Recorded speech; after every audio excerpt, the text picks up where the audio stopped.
ఈ press meet పెడతానికి గల ఉద్దేశం అక్కడ నిందితుల్ని కాపాడాలన్న ఉద్దేశం కాదు. మరొక్కసారి చెబుతున్నా, నేను ఈరోజు ఈ ప్రెస్ మీట్ పెడతానికి కారణం నిందితులను కాపాడటం కోసం కాదు, రాజకీయంగా కాదు, లేదు వైఎస్ఆర్ పార్టీ ఒక కమ్యూనిటీనో ఒక వర్గాన్నో వ్యతిరేకించడానికి కాదు, ప్రోత్సహించడానికి కాదు. సభ్య సమాజంలో డాక్టర్ బిఆర్ అంబేద్కర్ గారి రాజ్యాంగ ప్రకారం ఈ దేశంలో ఏ ప్రభుత్వమైనా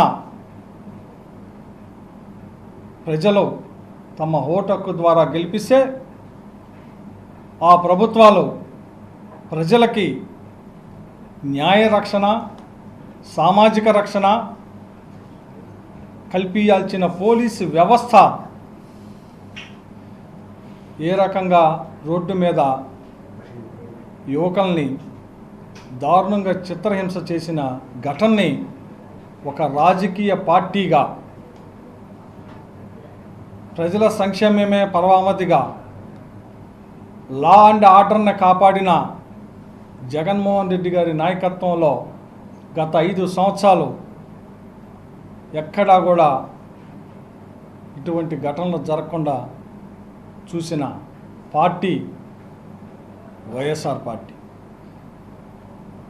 ఆ సందర్భంగానే ఈరోజు ఆ ఘటనని నేను మళ్ళీ చెబుతా ఉండా.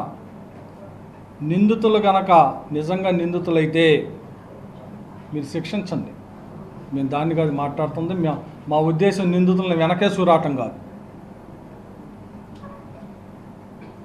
మా యొక్క ఆలోచన అది కాదు. కానీ పోలీసు వ్యవస్థ ప్రవర్తించిన తీరు సభ్య సమాజం ఈరోజు ఎవరిని భయభ్రాంతులు చేయాలనుకుంటున్నారు మీరు? వాళ్ళు తప్పు చేస్తే శిక్షించమంటున్నాం. దానికి వ్యవస్థ ఉంది, కోర్టులు ఉన్నాయి. సహజంగా పోలీస్ స్టేషన్ 3rd డిగ్రీని స్టేషన్లో అమలు చేస్తారు మీరు. కానీ ప్రజల ముందు రోడ్ల మీద చిత్రహింస చేయటమే కాకుండా పోలీసులు బూట్ కాల్తో కాలు మీద ఒక సీఏ బూట్ కాల్ని కాళ్ళు తీయకుండా నొక్కి పెడతాం, ఇంకో సీఏ విచక్షణారహితంగా కొడతాం. దీన్ని ఏమంటారు?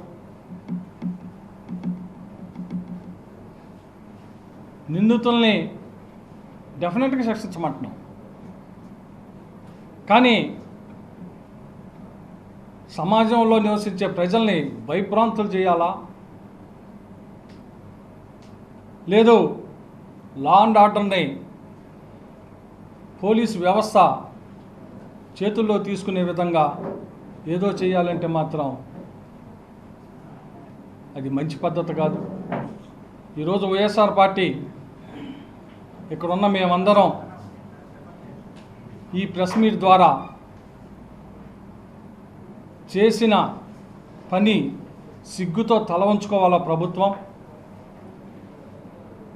ఏ రకంగా తెనాలి నడి బజార్లో 3 యువకుల్ని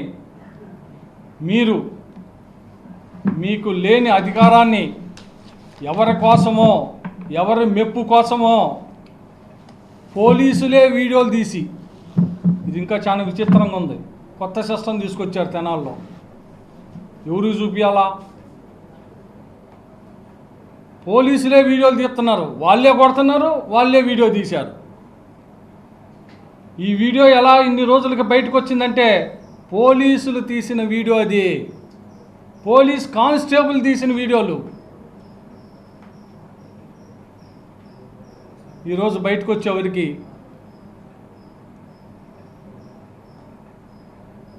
ఇంత నీచంగా నాకు తెలిసి ఈ తెనాలి నియోజకవర్గంలో ఎప్పుడూ జరగని విధంగా.